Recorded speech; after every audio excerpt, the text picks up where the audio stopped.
Hallelujah. Zita la Jesu. Hallelujah. Kana mari chungo simu zaru wako wako utivedenga yaka yaka. Zita la Jesu. Hallelujah. Every kingdom is a king. Pano simu zirwa the owner of the kingdom. Mu kingdom unetika chaos.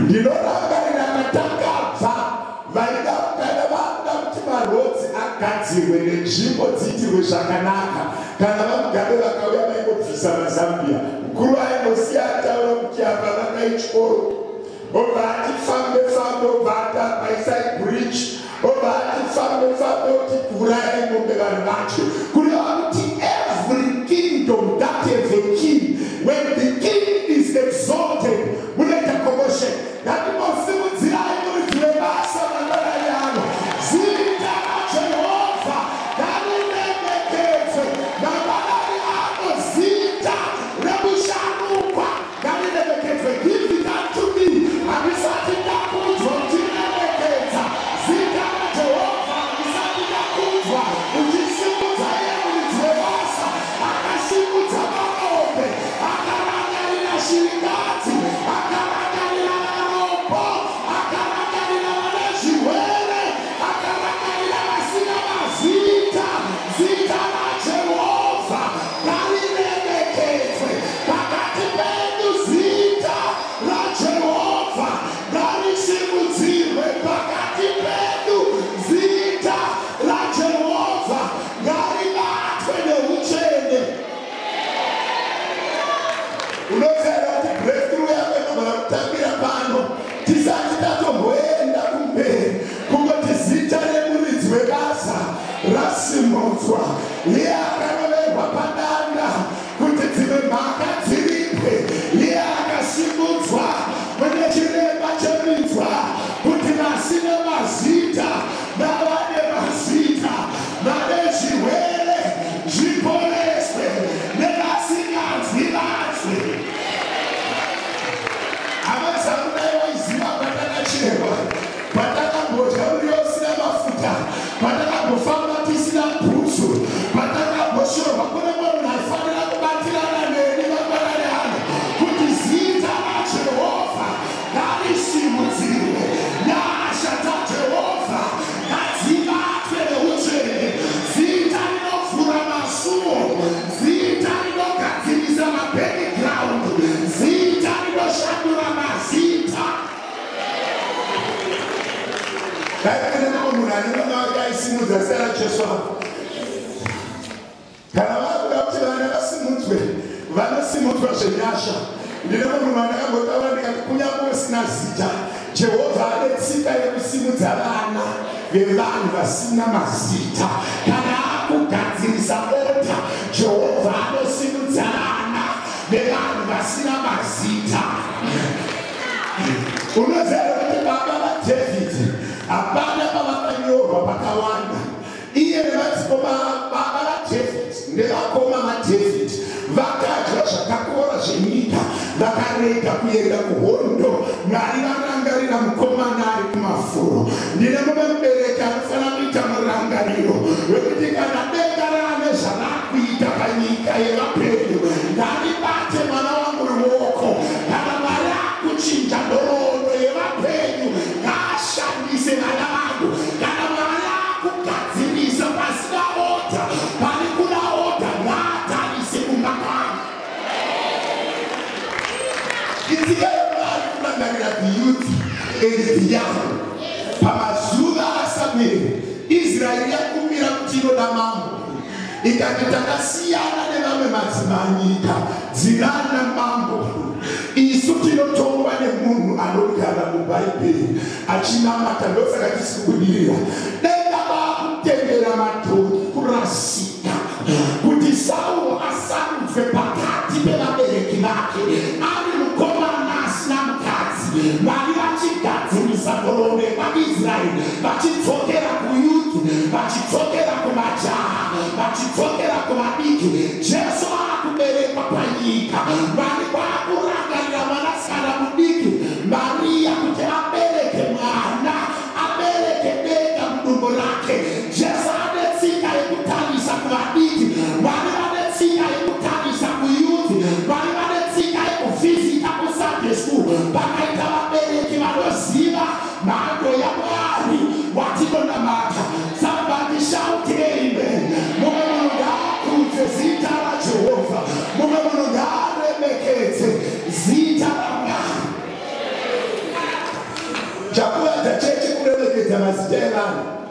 vachikanganwa kuti vari kuremekedzwa vanotoda kutowanirwa nyasha kuti valemekedzwe.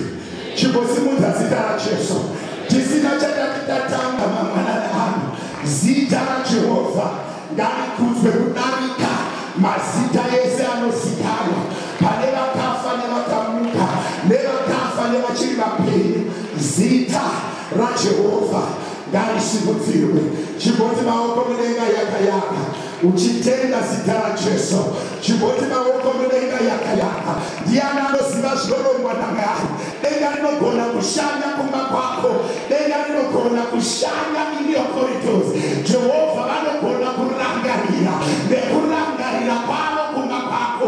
Jehovha vanogona kushanya nekushanya kwekushanya kwavo kumba kwako. Madenga rinetsika yekutarisa madiki. Unotobva Bhaibheri richitaura zvakanaka. Rinoti Goriati achicheredza vanhu, madzikoma akavhariwa achichema.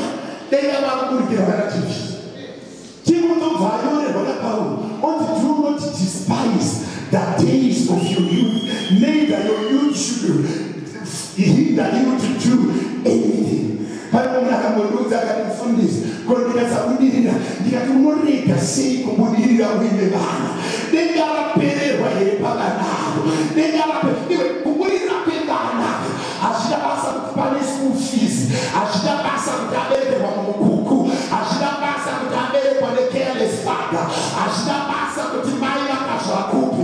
Pane denga rinongorangarira so rine tsika yekushanya. Ukadzokera kune vamwe vanhu vamunati mari mukanotarisa marererwo avakaita, vamwe panga pasina mbereko, vamwe panga pasina Porsche, vamwe panga pasina majariri, bati denga parakamborangarira rakakanganwa kuti akacherwa papo. Denga parakamborangarira nezvaakaita. Ndine vamwe vanhu vakabva kuMaricho, ndine vamwe vanhu vane background vaibiswa sadza nedoro, bati nguva yakashanya musharukwa, nguva yakarangarira denga rinofushira zvinoonekwa nemeso, rinochinja zvinozikanwa nevanhu. Ndavawedza kumanikidzira kusimudza zita raJesu. Last week ndakakuudza ndikati wakurara, just say Jesus 100 times. Makati perusiku, just say Jesus Christ another 100 times. Zvatinoita kuita kungosimudzira zita remuridzi webasa, kuti the owner of the kingdom, let him be exalted. Muridzi wekingdom. Yo, munoziva kuti kana vakuda kubuda ndikuzviziva kwakamira. Kana vakuda kubuda kakamanikana, kunamata kunonesa. Ukanyatsoiswa pakona, kunamata kunonesa. Kukumbira mari kunonesa. But zita rekuti Jesus rinozikanwa mumacorridors ese, epanyama neepamweya. Zita rekuti Jesu uri pakamanikana, pasingaoneki, pasingapindiki. Ndinokukurudzira kuti Jesus wodzokorora zvekuti Jesus. Unoona kuti pasingakudiki panokudika. Unoona kuti parumana mudzombe panokudika. Pane hama yakambonudza akati ndavharirwa mumakstation, ndatadza kubuda kune mapurisa. Vanobata vasina maperiti, eri handina periti, pasipoti yake handina. Ndakanoudza ndikati ndaudza Jesu uda achisvika kwavakangananziwa kudenyo kuridza kubuda. Vanhu vachivharirwa so zita rinonzi Jesu rine simba. Hakuna wo yakavakwa nevanhu kana njere dzemunhu dzakangorambidza Jesu.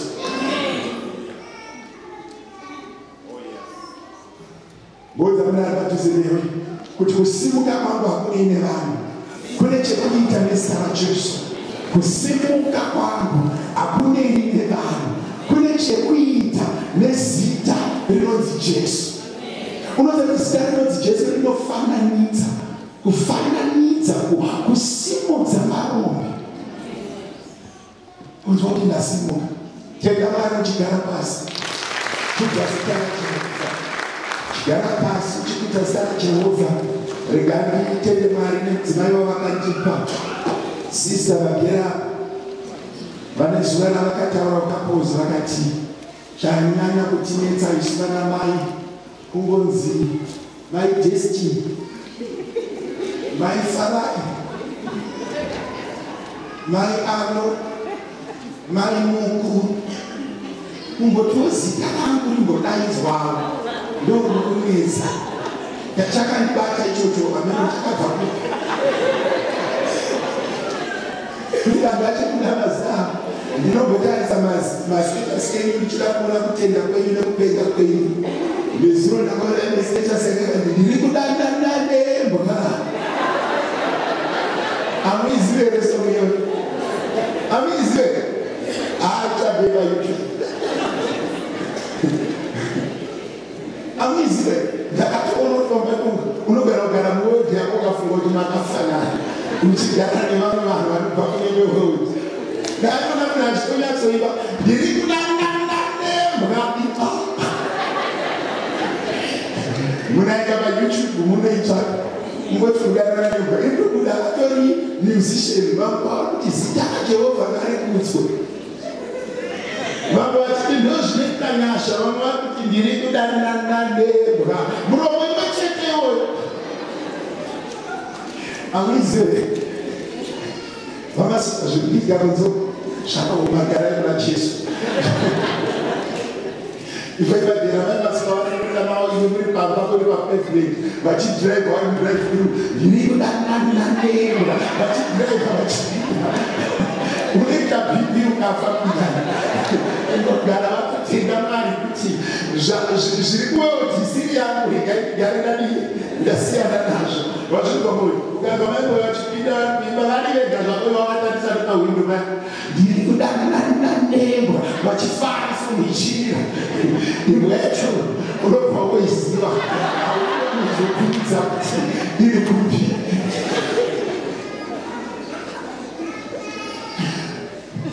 patiri kukudza zita raJehovha vamwe vane zvavari kumwa maninisi achatoright unogona kubva kuda kumafarira but content ine yechema right mwari ngavatiitire zvakanaka vakomana vangu ava muchavanzwa vauya kuzoimba vanonoka zvishoma tanga takavabhajetera nguva yataiya vaifanira kumira ndofunga wachi yavo yavarasisa asi tinofara newepo wenyu kana muchawanda mwari uchitiitira zvakanaka tingovafarira muzita raJesu rekai tenge maikomba choto vanga vachirida kuinda session mwari vakukomborerei vamwe chete nasister vanga vachicheya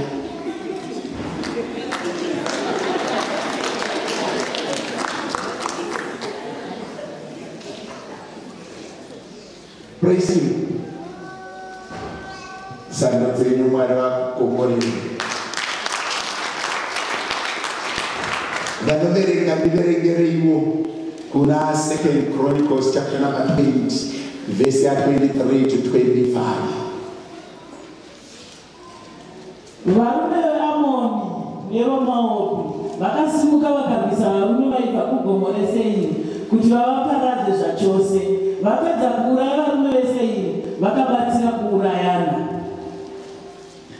Varume veJudha pavakasvika panzvimbo yakatarisana nerenje vakatarisa kwaive nehondo huru vakangoona mitumbi yevanhu vakafa vakati rakafa pasi vakati rakata pasi hapana akapunyuka. Saka Jehoshafati nevanhu vake vakaenda kunotakura pfuma yavakanga vapamba uye vakawana pakati pezvinhu izvi nhumbi dzakawanda nezvipfeko nemidziyo inokosha yakawanda kupfuura zvavakakwanisa kutakura. Ipapo paive nezvekapambwa zvakawanda kwazvo zvokuti vakapedza mazuva 3 vachingotakura. For the people of Ammon and Moab stood up against the inhabitants of Mount Seir to utterly kill and destroy them. And when they had made an end of the inhabitants of Seir, they helped to destroy one another. So when Judah came to a place overlooking the wilderness, they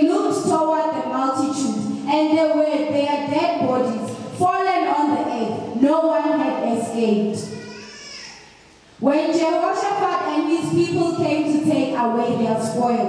They found among them an abundance of valuables on the dead bodies and precious jewelry, which they stripped off for themselves, more than they could carry away. And they were 3 days gathering the spoil because there was so much. And Matthew chapter number 6, verse 9, 10, and 11.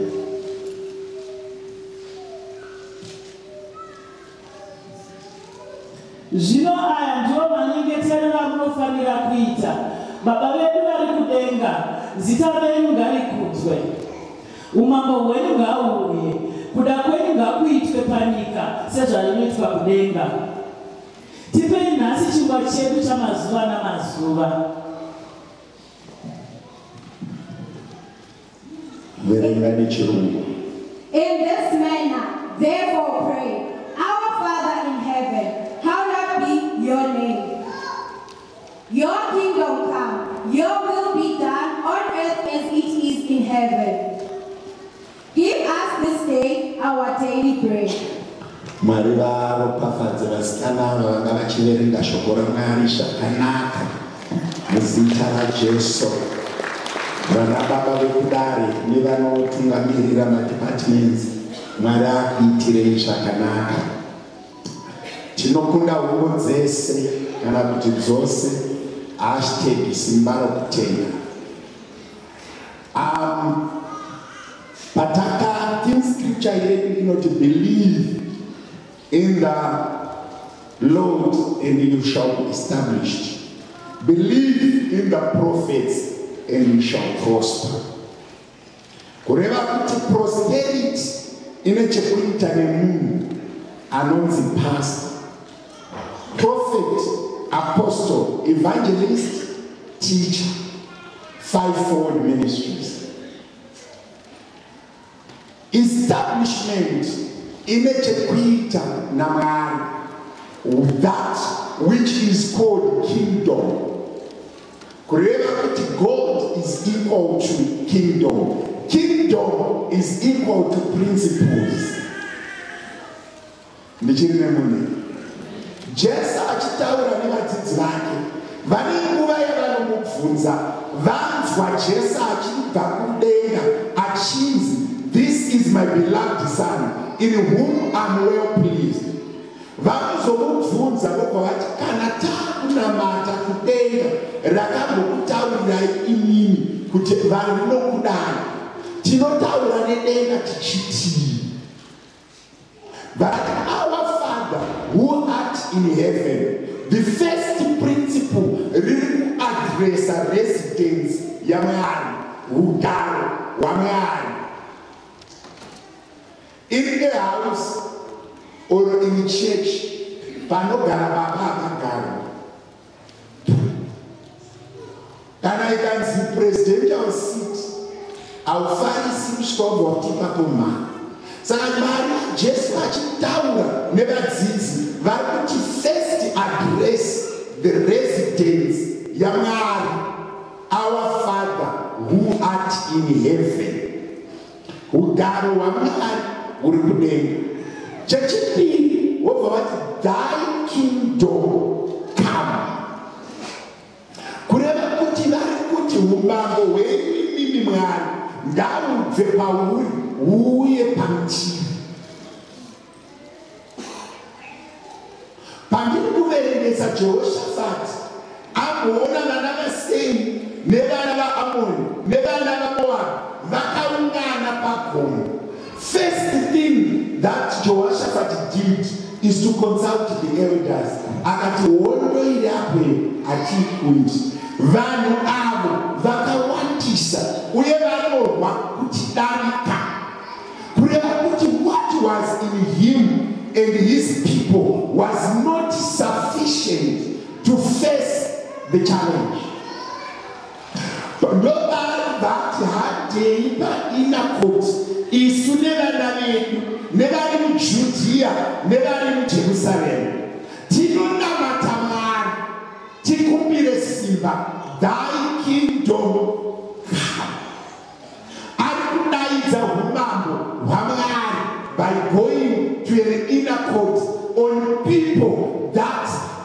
are on fasting. Fast forward ngatitogere kukingdom kuna Matthew achinyora kana kuti Jesu achitaura nevadzidzi vari kubvunza kuti prayer, what is praying? Praying is when you talk to God. That is the only explicit way of communicating to God. When you want to communicate to God in an explicit way, you pray. Whether it's adoration, whether it's petition, any type of prayer that you do, that's when you address God. That's when you pray. A prayer of substance, it's not done in public. A prayer of substance, it's not done in public. A prayer of substance, it requires isolation. It requires dedication, and it takes 100% focus. Munhu anoyatsona matamari zvekurevesa munhu akasangana nesituation.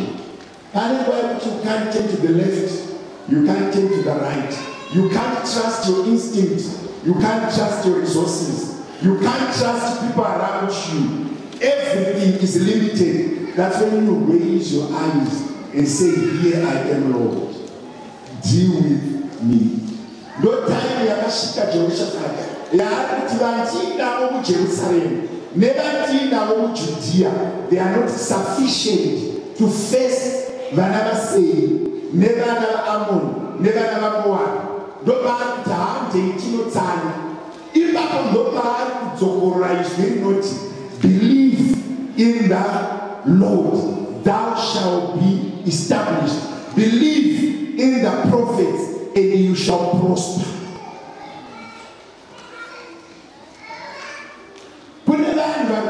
When we speak of a kingdom means principles. You can never go in a kingdom that does not have do's and don'ts. Every kingdom has a king. Any kingdom that has kings, it's divided and it falls. Those are chosen what kind of 10 commandments. You know, to serve the for the kingdom of God to be sustainable, it has to have one solo king that maintains, instructs, controls, and takes off.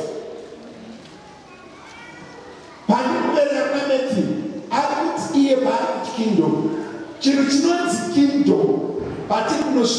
thy kingdom come.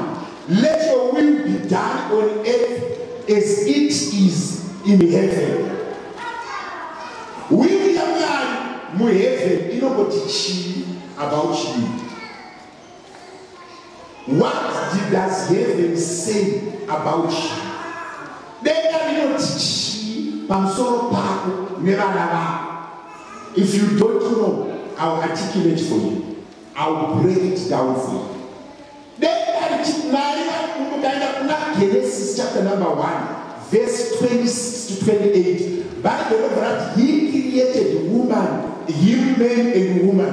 After creation, he blessed them, and he spoke two words: increase and multiply. Vakatarisa nechisikana chine madziva nechikomana chidoko chisina short chine vabereki vasina. Iri kungoti, when I created a man, I said increase, I said multiply.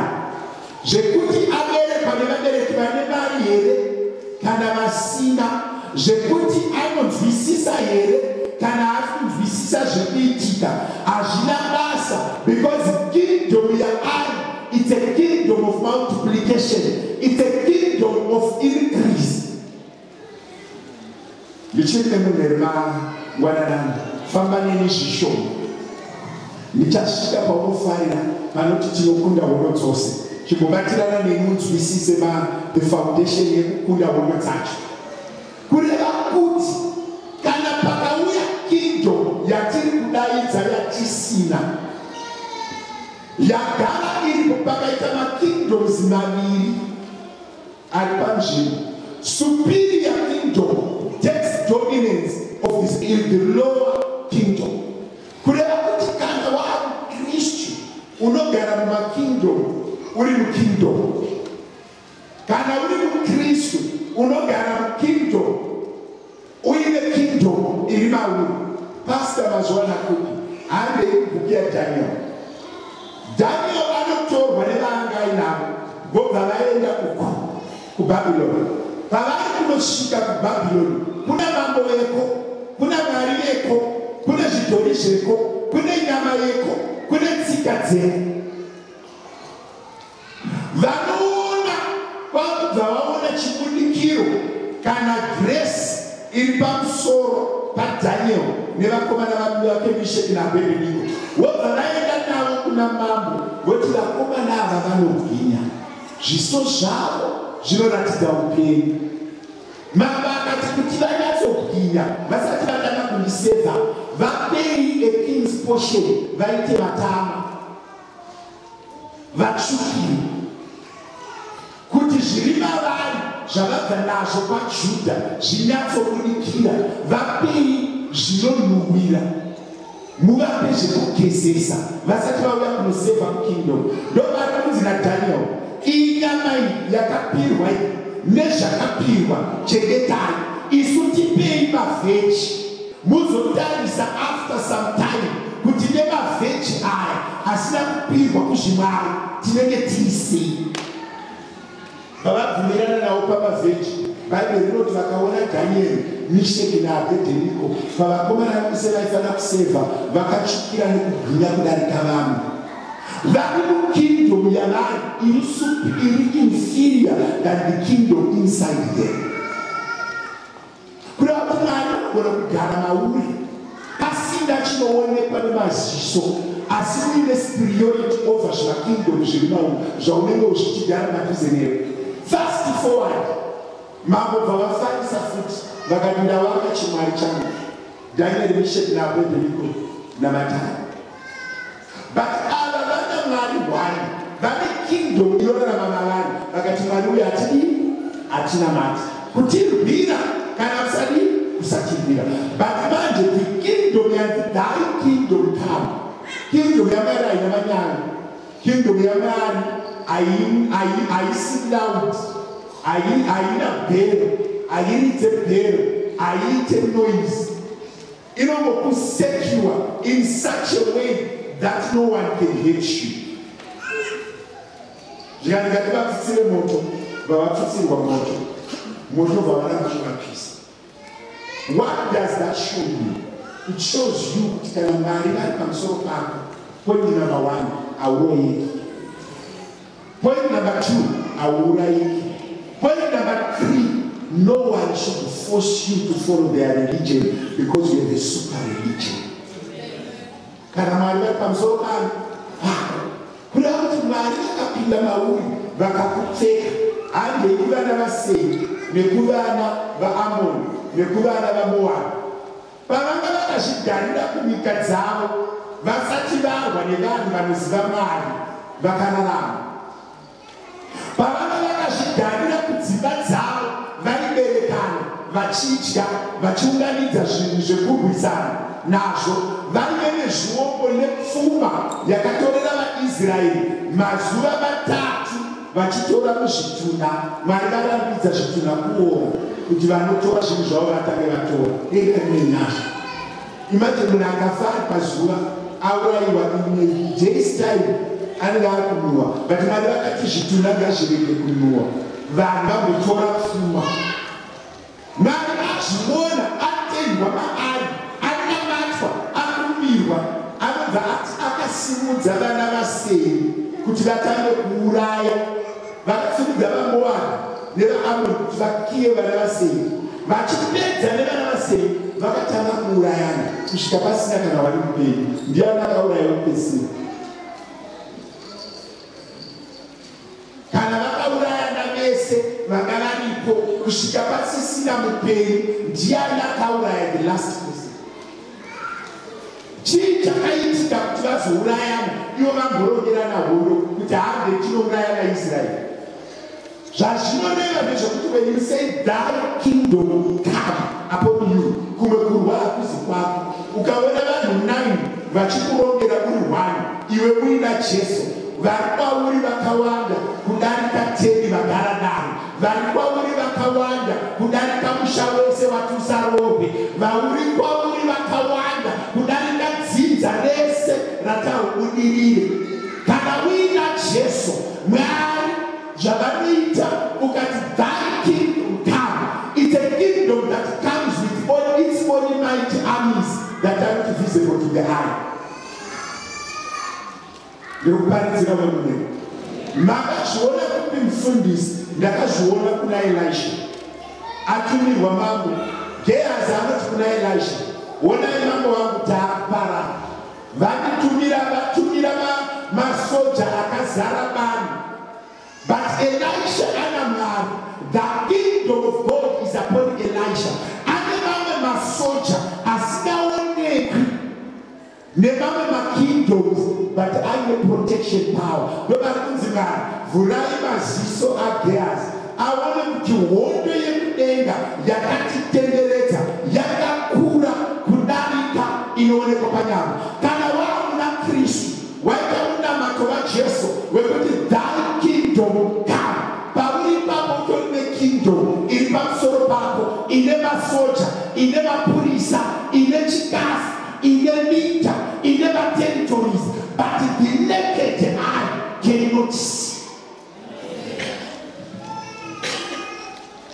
Mumwe munobva ati sei vamwe vanhu vachibudirira isusu tisingabudiriri. Mese munogona kudyara mumunda mese munogona kubereka vana but chinozosiyanisa vana vedu vakazvara nechinosiyanisa minda yatadyara nechinosiyanisa mota dzatinodhiraivha inyaya yekuti who is your which kingdom do you say?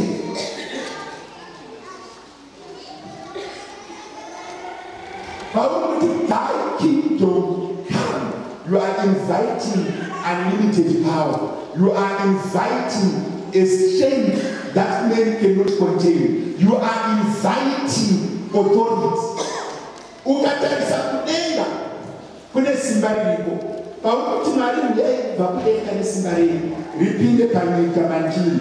Uri kudaidza simba risingagoni kukombererwa nevanhu, risingagoni kugamuchirwa kubaka nevanhu. Munhu anonamata Mwari anotyisa chinhu 1 akafanana nehove iri mudziyo.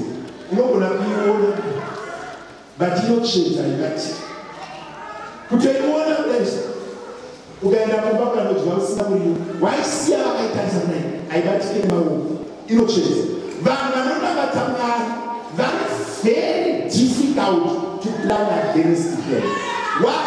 You plan against the physical, you don't understand the spiritual dimension in which they operate. Saka munhu anonamata Mwari even ukamona akanyarara achiratidza kupusa nekusanzwisisa ana Mwari wake. Remember Mwari vanoda munhu kudarika chimwe chinhu chese chaumafunga nezvacho.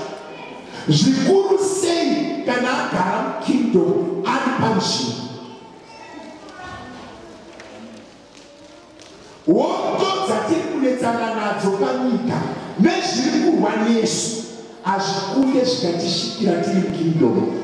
Takazara netsika dzemukingdom, tine unhu hwemukingdom, tichifamba mukunzwisisa kwekingdom. Takuvadza vamwe vanhu mazuva ano kuti we pray much, we fast much, but we fast outside the kingdom. Can I repeat this? We fast outside the kingdom and we are operating outside the kingdom. Munoziva kuti hove sharp ikangoya zvatovhara kutongoya zvatovhara but hauipindire mvura. When it's in its territory where it's designed to work, it is very dangerous. With its tail can stretch you and destroy you. It can crush you only in the water. Saka munhu ane simba chete kana ari namari. Munhu akabuda muna Mwari, munhu akabuda presence yaMwari, munhu akabuda muwepo hwaMwari, they become powerless.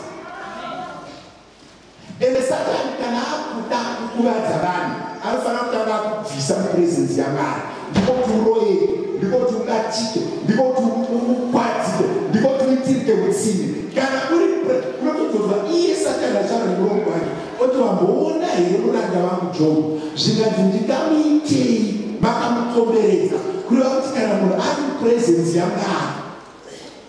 Kune vakambondiva ndichiparidza ndakati hatina mpidze vanhu vekuroyeka uye hatina mpidze marobhasi kuromba, asi kana tiine presence yaMwari, tiri muuvepo hwaMwari, tiri mukingdom yaMwari, pane zvisingaitiki, pane zvisingagoneki, pane zvisingaparadziki, pane zvisingadistroyiki.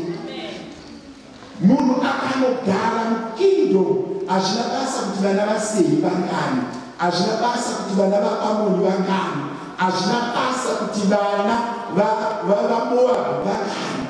Ndine vanhu vazhinji, vamwe vedu tiri kunamata kuda kuenda kuChina, vamwe vedu tiri kunamata kuda kuenda, vamwe vedu kuri kunyora matesti eEnglish IT esososo.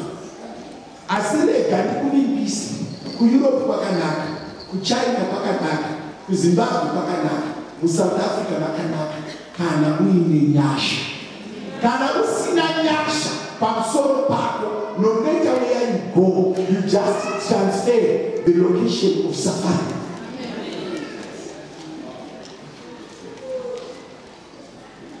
Kune vanhu vakauya kuno vachitsvaga magreen pastures, vakatojamba bhodha vachitsvaga magreen pastures. Nanhasi ndinavo vamwe vavo havana kutoka tii, kwete nokuti pasta chiri chivakati huyai musina kudya, nekuti shuga yacho hakuna. Asi kuti atori kumusha kuZimbabwe atomwa tii yake mubhekoni, iwe uri kuno vakapinda makadai kunedzokera dzimwe vakachinja place. Hauna nyasha. Chinoraramisa munhu inyasha, chinoraramisa munhu igrace, chinoraramisa munhu ilevel yepresence yaMwari iri pamusoro pako, kwete location yekwavaenda. Ndaikudza imwe hama ndikati ndikuda kuenda kuUK, ndofunga vakomana vangu vari kugadzirisa kuti ndimboenda kuUK. Ndingotodaidza ndisingakaenda ndivajengere kofi nemari yekuno kuAfrica. Tiri pahotera yakati uyai kubuffet tichidya yemuAfrica. Remember, mukomana anonzi Isaac akanodyara kuIjipiti, kunyika yevanhu mugore renzara akaita 100-fold munyika yevanhu. Varidzi vemunda nevaridzi venyika vasinda. Chakameresa mbeu dzaIsaac ikingdom yaairarama mairi munyika yevanhu. Nevedoda kukuvimbisa vese vakukuti vaperepere, don't worry. Iwe bvuma kunzi kuperepere, zvinhu zviviri zvaunofanira kuitira. Ndipewo makiyi emota yangu kana navo, kana makiyi akakubira. Makiyi ako ndaangodai yemota neerimoti yegeti yekumba kwako. Kunzi kuperepere akuuraya, akubvisi bvudzi rako, akubvisi nzwara dzako. Iwe chavakafambira kuzodya zvakakora zvenyika ino, wega vatukwa masikati kana manheru, ramba uchitodonya zvinonaka, ramba uchidya zvinonaka, ramba uchigara pakanaka. Vanotaura kusiyana. Isu chatinongoziva ndechekuti Mwari vakasika izvi nenyika, vakati pese pavasika iyi. Ukaona kuna vakagadzira mberi kuEurope, chingosvika kuEurope kwacho monotonga. Kune vari kuenda kuChina, svikai kuChina kwacho monotonga. Vari muno South Africa, tongai. Tongai vanangu, tongai, tongai, tongai,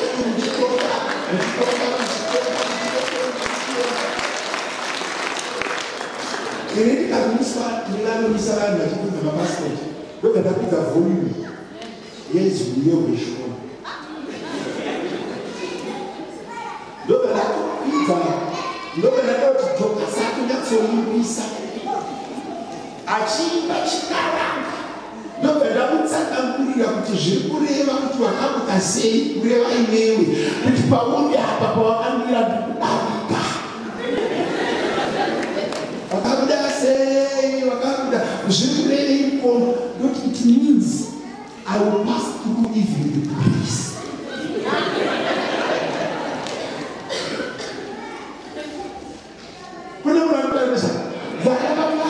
Hakuna vana benzi anoti baba wake ndi president oonekwa achifoshora futi. Nzwisisa mhanto yamwana waunonamata kuti vanhu pavari kurongera kufi iwe ungaita shaka Jehoshafati yatomukana wokujora zvinhu zvakakora kaitesomamari rinoti Jehoshafati aiti Mwari musatiparadza tirwirei pavana vasei vari Mwari havana kumubvira chete vakamubvira vakatomupa pfuma goridhe. Unoda kuudza chinhu wani ukaona hondo yakusimuka muupenyu hwako ukaona pakusimuka maufuni chinzwisisa mumhando yaMwari waunonamata kuti kana mhepo yasimuka ndozvinoita Mwari wedu haanokuropafadzi anomirira Goriati ako kuti Dhavhidhi akudzwe anomirira kuti Goriati ani apo Mwari vakatosimudza vana vasei kuti vanhu Israeri vave nepfuma. Munomberwa munhu chakarwadza munhu anonamata Mwari kufunga kuti inotaura nendimi kufunga kuti inodzima dhimoni but haafunge kuti Mwari vanopa pfuma. Sei Mwari vasina kungoti kuvaIsraeri zvandakudai vana vasei nevana vaAmoni nevaMoabhu chidzokerai kumba. Anoti hamudzokeri kumba. Fear was transferred to riches. Can I repeat this? Fear was transferred to riches. Kunenge munhu anotya mafungu, kunenge munhu anotya kurehwa, unoziva kuti ukasanyanya kutaurwa nevanhu vacho. Pamwe pake nyika inofanira kupota ichikokopotawo nezvavo. Munoziva kuti muno muzi matigere munomu kune nyika hwanu inongonzi maforeigners. Munoziva nyika iyo? Kune dzimwe dzese hadzina maforeigners. Kune nyika imwe chete yakaudza maforeigner muno. Ende ukazotarisa zvikuitika kumunicipality hazvina kumira mushe. Zviri kuitika kumunicipality hazvina kumira mushe. Kumunicipality hakuna kumira mushe. Ndimude chavapiwa Jude mushaka mama acho mazita kunyanya tsono apa sanyamaru even vanokunyora kutanzuro vari kuda kuopera vari kunonoka kutaipa because zita racho rinonesa rakareba ende anotaipa ano akaenda tendriya anonyatsoona kuti panotapindwa. Vamani vavo vanogara noita sevaIjipita. VaIjipita mamba akasvika paakagara pasi akati makurukota angu uyai kuno. Vanhu ava veIsraeri urayai vanakomana vavo. Mawandiro avari kuita nematorero avari kuita nyika rudzi ruri dangerous. MuIjipita maivawo nemamwe maforeign asi evaIsraeri wazvibata. VatiIjipita maive nemamwe maforeign asi eIsraeri but eIsraeri ndakanzurayai vanakomana vazvibata nekutaura chirahwe semunhu mukuru. VatiIjipita mune mamwe maforeign but pane mamwe chete asikadii iwaya anokonzeresa. Iyo zvekutaura zvivana zvekuberekwa iyo soka timu chaicho the next 15 years yemuno inenge yakutonetsa tapfuma nechuma mukomba choko inenge yakutonetsa chakidzwa makambona timu yatakambomaneja so yavana nazvikovya yakazara nemanawere yemuzimbabwe. Timu yakazara boys repanawezi yanga yemuzimbabwe kana France yainzi Africa 11 yaiziva yaivana naviera maIsraeli nana Thierry. Timu yose yave 11 people from Africa representing France. Ndiri kuda kuzviona zvichiitika pamazuva mashoma kune imwe nyika yatinogara. Ndine pamwe kamuonero kana kuina Jesu basa redu kuovertake pese pane zvinoitika overtake konga take. Zvakagona kumachechi akanaka akutembanana maambozvona chechi dzakanaka dzekutembanana nedzimba dzakanaka. Unoziva kuti munokuruta kuti mastreets mazhinji ane emblem yechichinhu. Mastreets mazhinji this year only, last year but one we bought 43 houses as an assembly individuals. This year I'm sitting on 21. We are in May. last week kwakarejeswa inosvika noti patatsika tatora nyasha dzezuva ranhasi dzinenge kubvumira pano muwedzere dzimwe dzakadai pamazuva mapfupi anotevera ndoenda apa pandinototora iri toklema iri panext pandinototora iri toklema iri panext ndo zvakaita vaisraeri kusvika mambo weijipita atiurayai vakomana vanhu ava vanyanya ndo pamwe pacho pamunonzwa muchibudiswa panyuzi mune kamwe katsika kekukonzeresa ndotaridza munhu ari padhuze kuti nyamwari ari pandiri ane zvaanoita taurira munhu ari padhuze newe kuti mwari ari pandiri ane zvaanoita denga riri pandiri rine zvaanoita unoziva kuti munhu akaropafadzwa namwari unorwadziwa vakamutarisa vakamutarisa kuti nde uchirwadziwa zvekusvika pekupedzisira usina chekuita nani makamboenda kumaprize giving day vazapublic school vanganeni vakamboenda ndakambaatenda yanga unozoti mazita ekumhiri kwalimbo anga akawanda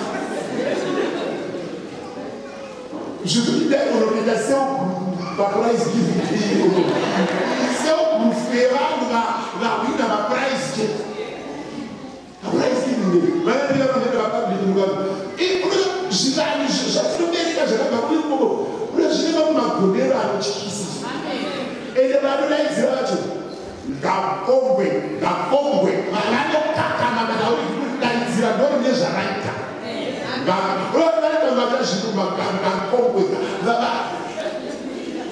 ende musapangana vei mazita ekuti vanadzvinisa vapei mazita vanakawanda nyasha vana zvikomborero nekinoinkriti muruendera zvezvikara vakudaidzirwa maprize giving day vanhu ngavarege kunetseka ngavanoziva kune rudziruto pavari kutangira prize giving day zvichadaro neparamenti zvichadaro nekoparati mumwe munobva anotarisa vakatidzidzira kuti ndiri kuti anointing yekingdom ngairege kushanda pasi pakwereke ngaitangire kukreshi yobva yaenda kuzero grade kuava tosvika nayo kumetriki toenda nayo kuuniversity tobva nayo toenda nayo kuindustry kana maakutora territory musatore zvidenga torai yose kune munhu anotara zvake the kingdom that we are saying thy kingdom come surpasses every kingdom, overtakes every kingdom,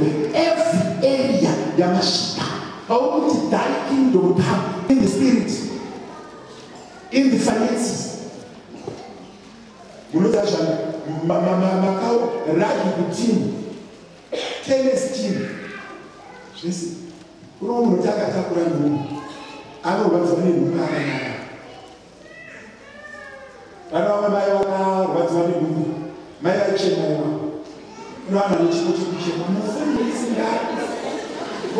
ndakazongoti ndamubereki ndikati machemera anokuita mai mwana anga azochemedza satani nemurangariro imo because machemera akaita zvishoma neye akachemedza satani machemere vanhu satani anokuvana.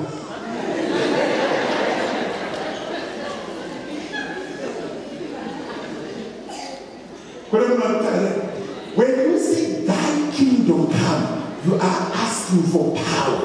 When you are saying thy kingdom come, you are asking for power. You are declaring victory. You are declaring violence into other kingdoms. Because when the real kingdom has come, other kingdoms submit. When you say thy will be done on earth as it is in heaven, you are silencing the wheels of other kingdoms. Muchiposimuka zita Jesu chete. Mamma kingdoms ese achidzika pasi. Kana vazopedza wakuuya Mwari, kingdom yaMwari yauya, the next thing, give us our daily bread. Takutaura zvechii zvekudya. Unomona kutaura zvani? Unoziva vana Jehoshaphat ndakamuita single out as a king of Judah is one of the kings that never went to war to fight without approval of God. Whatever war that he was going, he could win it first in the spirit before he activated it in the physical. Throughout every war that comes upon you, never be late. Zvekutadza kunamata. Hapana kwaunoenda kusina kunamata. Whatever you do, atisiye mari yedu, atisiye simba redu. Yo, unoona kutaura naye so, ariti akanditarisa so, obva afunga kuti what does that? Do you know kuti pauri papa you've got power? Do you know kuti pauri papa unotyisa? Do you know kuti where you are right now, you are not awabatike? Ndichitanga kuti mufundisi ndakaita 3 declarations. Handiroyeki, handitukiki, handiroyeki. Kana uchifunga kuti zvinoita imbonoedza iroyi. I invite vese vanoda kundiroya, come.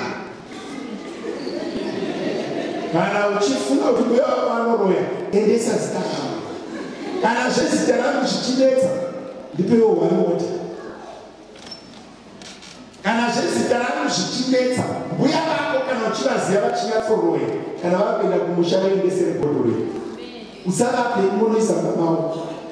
Uone mukazowirirana futi. Iro ibhodhoro irori. Kwete zvakawanda ingoenda nebhodhoro irori. Hautauri nemunhu unotochimwa mvura yako. Wapedza unonosiya pasi. Uone vakava nerugare. Kwete zvinhu zvakawanda iro ibhodhoro irori. Ichi chigubhu chingori mvura iyi. But do you know what happens naMwari? Kana Mwari vakuropafadza munhu, vanoropafadza kubva kutsoka dzake kusvika kumusoro. And akaropafadzwa naMwari aitobvire vanhu. Izvozvizvi munonanga muchiitwa zvesarudzo yapera. Muchaona kuti sarudzo iyoyo ichatibatsira sei. Chinhu chese chaitwa chinofevha maKristu. Munhu ana Mwari zvatomunakira. Even achirongerwa rufu, munhu ana Mwari zvatomunakira. Even achirongerwa kuparara, munhu ana Mwari zvatomunakira. Every plan that is done on earth, it suits Christians. I'm about to look for a mistake. When I came to South Africa, I wanted to go to Botswana. Ndakatooneka ndichaenda kuBotswana. VeBotswana vakatsima foni. Vatafonera South Africa vakati uyai, basa riripo 4,000 pazuva. Tikakosa bhodha tichifarasa. Tango mumidland foni hayazodairwa futi. Zvavarara. But uri vega vakatarisa kuti vari madirasi. Vese vanofonera apa. But Mwari havana kurasa. Unotorasika madhongi muchiso avo opafadzwa. Watototaura. Kune zvinotoitika munzvimbo. Munhu kuti vakagara ipapo kuti nezviri kuitika izvi. Dende amuchiriko here. Hakuna confusion inokwadza muKristu. Every confusion favors the faithful. Every disorder inobatsira muKristu. Zvakagara pasi. Katarisa kuleft. Ukatarisa kuright. Ndakabatsira vamwe mai vakati ndakafirwa nemunhu. Ndakuda kutofaini. Vana vandavasiya Jehovha. Ndikati musaite manyawi emuchema misonzisi. Zviri kutoitika izvi kuti vana vako vane shuwa. Zvine plani yaMwari mukati. Ozvinisana nomumwe muso. Pane kuti thy kingdom come. Hauna chaunonzwa ukati thy kingdom come. Vamwe vakaita Jesus. Svondo rese zvikabva zvatonyatsa kuoma. Wadaidzira Jesus Christ. Jesus wobva wanyatsokuonyatsa kuti anopakaoma. Ndakazobvunzwa mubvunzo neimwe munhu. Zvikanzi saka mari zvavakaomesa mwoyo waFaro kuti aregedze kuvirisa vaIsraeri. Iye Faro akaendesa kugehena because kuti Mwari vakaomesa mwoyo waFaro. Vakambozvinzwa? Bhaibheri rinoti Mwari vakuomesa mwoyo waFaro kuti vaIsraeri vasabude. Matachi akauya vakaomesa mwoyo waFaro. Kusvika kwazofa matambo Mwari vakaomesa mwoyo waFaro. Saka Faro achaitwa sei? Faro anga agara asina because akagara asi muKristu. Saka Faro was not going to heaven. So zvikuomeswa kwaMwari vari kushandisa kana dombo kana muti. Saka Faro aingoshandiswa naMwari kati zvedenda yagara ipo wanzwa ndakupindura Fara anazozvirirwa tsitsi because akashandiswa naMwari kuomeswa food. Fara agara asina kingdom. Mwari ainoshandisa makingdom mamwe kuti ukuru hwake huonekwe. Wapindurika? Fara agara asina zvinenge. Zvazvagara expression yake. Kana Mwari kumuomesa moyo kana kusamuomesa moyo. Ende Mwari vaivepo pavakazonzi Fara aisaziva Josefa. Because what you see, Miranda Revelation 1, one example this, kana uri mu kingdom, sinokana. One says, ilo zvinhu nhasi, nditori right, ndakatopfeka mustard. Tuma kingdoms tuya kwamanga muchinesa chetu. Kusini makingdom chacha. Kana zvimwe zvikingdom zvakaiswa pamusoro penyu, zvinofanira kunge zvisipo. Ngashandika nazvo mwana. Iva ndaenda kunhu. Makingdoms mamaya. Asipi makingdom chaicho. Mweya yengozi. Mweya yenchuzu. Mweya inorambidza vanhu kuenda kuchechi. Mweya inorambidza vanhu kugara mudzimba. Mweya inorambidza vanhu kubatana. Ukuthi ili nokaita dhiriso mari yacho haizokati tumwe tumakingdoms vana twasei netvana tweamoni. Jesu ari nguva yaanozokusvika obva asvika obva anzi tatadzisa mweya uyu kubuda chii. Akaenda ne3 disciples akasiya vamwe pasi vakanamatira munhu akasabuda mweya wacho. Jesu akabva azomudzima mweya iwoyo. Do you know kuti chatadzisa vanhu kuenda kumberi iyakusakana kuisira chimwe chikingdom pamusoro pako? Satani anogona kuisira chimwe chikingdom pamusoro pako. Between you and your completeness or your miracle, vanogona kunge pakamira a certain hindering spirit. Zvese zvaunotraya kuti umira. Karareo kamira. Karareo kamira. Iyo zvipandi kutaura so ndatoibena mweya yacho. Ina so.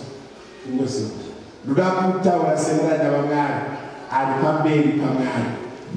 Kubva kuma-elements ese nenheyo dzese dzakatenderedza kereke ino.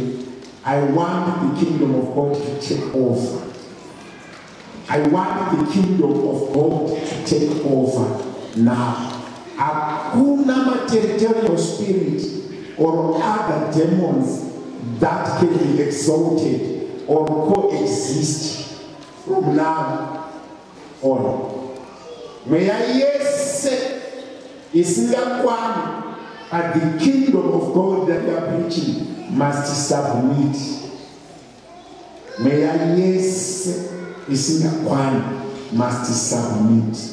Kwa vakagara ikoko kune chinofanira kutaurira kuti matiri ndine hodo yandiri kurwa. Ndinowanzoti don't help me to cast the demons. Kana usina chokudwawo asi mweya mutsvene anosecha vanhu ondibatsira. Mangwanani ano zvakare ndine mimwe mweya inogona kuita coexist into the kingdom. Imwe yacho iri resistant yokuti inouya manheru. Ndiri kudaidza mweya yese inosara kumba. Every spirit inogara pamunhu asi isingapinde muchechi ichisara kumba kuti ibve kumba iuye pahomwe yayo. Mweya wese unoshandisa vanhu ngaubve pauri uuye kuno uende pamunhu wako. Mweya yese yengozi, mweya yese yenchuzu, mweya yeurombo, madhimoni anoramba kugara mudzimba, anosara kumba, mamwe acho akamaster the trick not to come to church. Mamwe akarumirira vanhu padhoo kana vakuenda kumba vopfekwa nemweya yavo voenda kumba. Right now ndiri kudaidza mweya yese iuye pavaridzi vayo muzita raBaba nereMwanakomana neramweya mutsvene. Right now every demonic spirit inogara muvanhu vari kunzwa izwi rangu ngaitange kunzwa moto izvezvi. Holy Ghost fire, mweya washe, search the church, cleanse the church, heal the brokenhearted, the afflicted and the possessed to be released.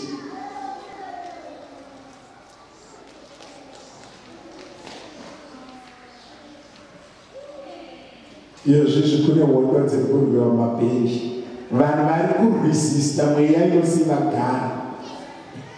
Zvinonyanya kutyisa pavanhu kutanga iwewe kumanifesta.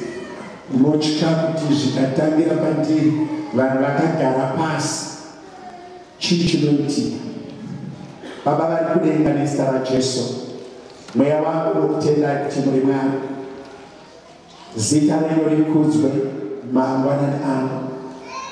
Rangarirai mweya yese iri kutambudzwa nevakaipa. The satanic movement and the demonic world irege kutora simba mukereke ino. Baba muzita raJesu. 1. Holy Ghost fire. Yes. 2. Holy Ghost fire.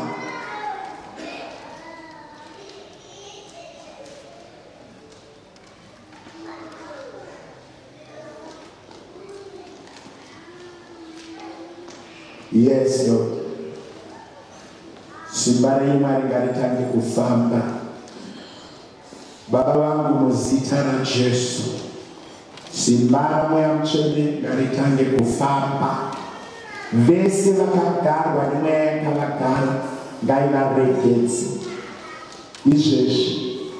Baba muzita raJesu, ndine vanhu vari kunzwa muzungu, ndine vanhu vane mudumbu muri kupisa, ndine vanhu vakawandisa vari possessed, vane mafani movements akawandisa ari kuitika mavari.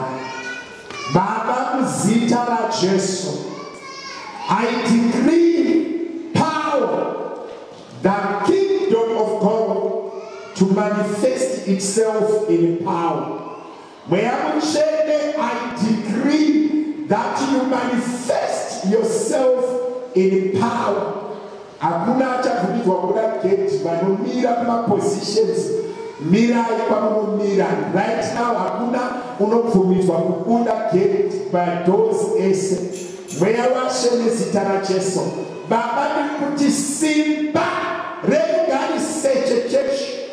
Mweya mutsvene maskata, I decree power of the Holy Ghost over and above every satanic attack.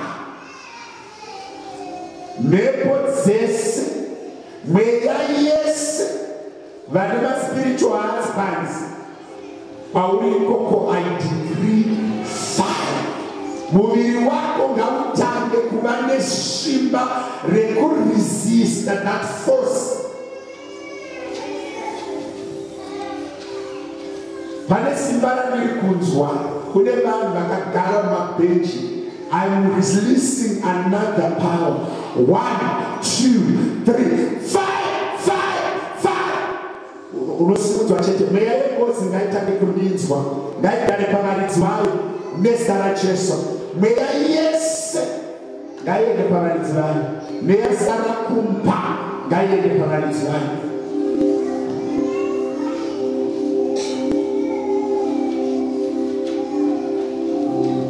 Kune vanhu vari kutsva zvakanyanya, hakusungopisa, it's a spirit. Would you feel that discomfort? Pane zvekuitika namweya mutsvene muchechi.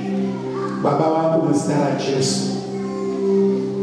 madhimoni ese ngaatsvene atange kuenda, mweya yese yetsvina ngaibude iende. Baba muzita raJesu, Holy Ghost fire, Spirit of the living God. Baba ndokutendai kuti mweya yese ine nzeve ngaitsvene iende nezita raJesu. I command every spiritual attack to manifest and leave.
Tenda kuti hondo dzevanhu dzinofa muzita raBaba neremwanakomana neremweya mutsvene. Ati kekupedzisira simba rako rese harichipo. Baba, nezita raJesu maitai Mwari, ndinorambidza simba iri nemweya urege kudzoka futi muzita raBaba neremweya mutsvene. I set you free in Jesus' name. Iwe nzeve dzavakabata ndakuisa moto, awabate nzeve dzake kuti arege kudinzwa. Baba, nezita raJesu, fire out. Shobda wetu unipedzera nguva muzita raBaba neremwanakomana neremweya mutsvene. Thank you, Jesus. Maitai Mwari, mweya ngaurege kudzoka futi paari muzita raJesu, muzita raJesu. Iwe uri mayachina unipedzera nguva pawakamira kapenda kuisa moto, double portion of fire out.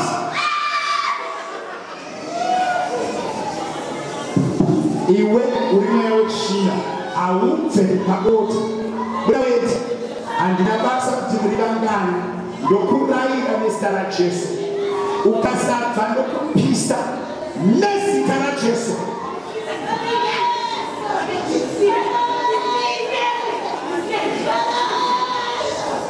baba muzita raJesu moto awubve pabota handisi kukubata handina kuva nekudzivirira nemadhimoni nezita raJesu I command you even wakavhara nzeve unoinzwa hauzike paota haurove munhu muzita rababa neremwanakomana out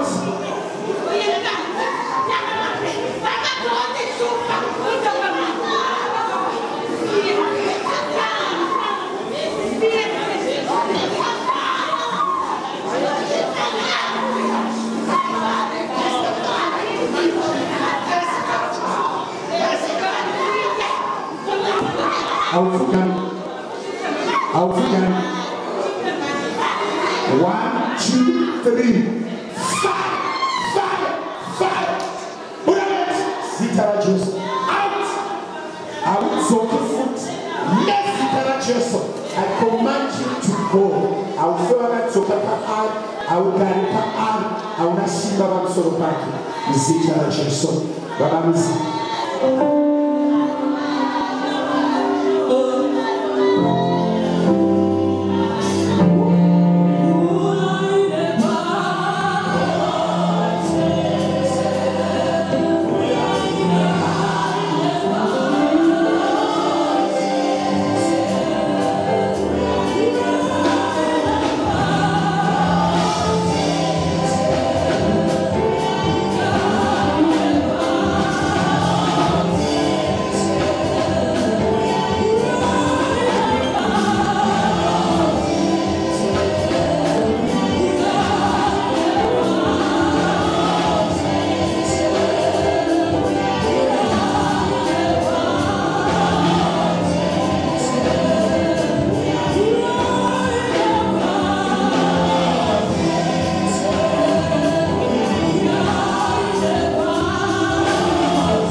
before the Lord again. My mother with the mic, Marina Sabata, Choro, and Babamasha. Chibotokera Pamiri Pamia.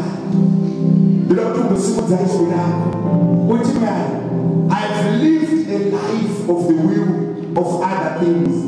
But I want you to show me thy way, that thy kingdom may come upon my life, and I live a life that is in Christ. Shibe shakaremera upenyu zvinodambuka nedzimwe hondo dzinoparadzwa kana tasimudza zita raJehovha.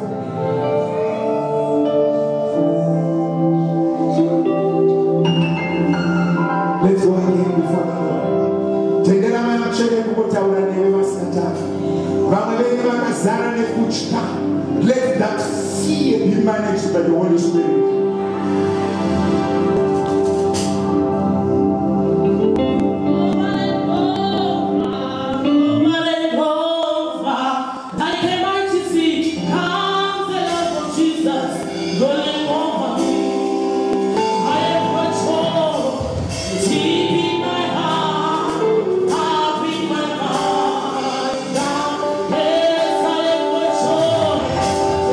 Yes, I am.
Thank you, Jesus.